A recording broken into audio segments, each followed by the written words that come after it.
হুজুর শান্ত গলায় বললেন, ছেলেটা অসুস্থ, ভয় পেয়ে কল্পনা করে। আমার দিকে তাকিয়ে একদম এমন দৃষ্টি দিলেন যেন চোখ দিয়েই বলছেন, একটা কথাও বলিস না। রহিমের পরিবর্তন। সবচেয়ে ভয়ঙ্কর জিনিসটা ঘটল সেই দিন রাতে। রহিম, যে আমার পাশে ছিল, যে সব জানত, সে হঠাৎ বদলে গেল। আমার সাথে কথা বলা বন্ধ, চোখে চোখ রাখে না। রাতে আমি ফিসফিস করে জিজ্ঞেস করলাম, তুই ঠিক আছিস? সে ধীরে মাথা তুলল। তার চোখে ঘুম নেই। সে শুধু একটাই কথা বলল, ও আজ আমার কাছে আসবে। আমি শিউরে উঠলাম। রাত ৩:১৭। ঘুম ভাঙল হঠাৎ কান্নার শব্দে। রহিমের বিছানা খালি, দরজার সামনে ভেজা পায়ের ছাপ।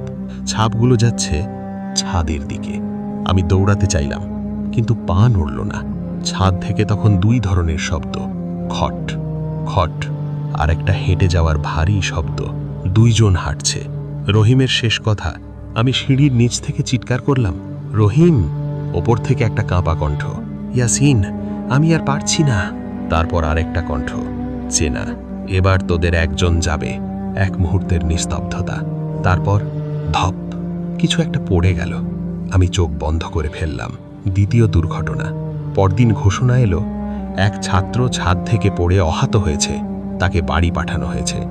কিন্তু আমরা জানতাম রহিম আর ফিরবে না।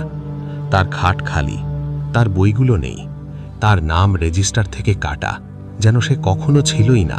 মুজাহিদের শেষ সতর্কতা। সেই রাতেই মুজাহিদ আবার এলো।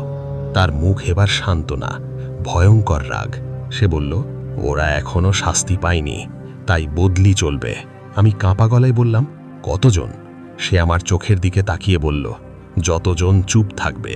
তারপর সে আমার কানে এমন কিছু বলল যা শুনে আমার বুক থমকে গেল। শেষ বদলি তুই নিজে। সিদ্ধান্ত। সেই রাতে আমি সিদ্ধান্ত নিলাম, আমি পালাবো না, আমি চুপও থাকবো না। আমি সত্য বলবো সবাইকে। যদি মরতেই হয়, সত্য নিয়েই মরব। কারণ আমি জানি, যদি আমি চুপ থাকি, রাত ৩টের পর ছাদে হাঁটা কখনো থামবে না। মাদ্রাসার ছাদে এখন আর একজন না, ৩জন হাঁটে, আর চতুর্থ জনের নাম লিখে রাখা আছে, ইয়াসিন। সেই রাতেই আমি বুঝে গিয়েছিলাম, আমি আর এই মাদ্রাসায় সাধারণ ছাত্র নই। আমি এখন একটা জীবন্ত প্রমাণ। আর প্রমাণ যতদিন বেঁচে থাকে, অপরাধ ততদিন ঘুমায় না। পালানোর চেষ্টা। মাগরিবের পর আমি ব্যাগ গোছালাম। 2টা কাপড়, একটা কোরআন আর মায়ের দেয়া ছোট তাবিজ। রহিমের খালি বিছানার দিকে তাকিয়ে আমার বুকটা মোচড় দিয়ে উঠল।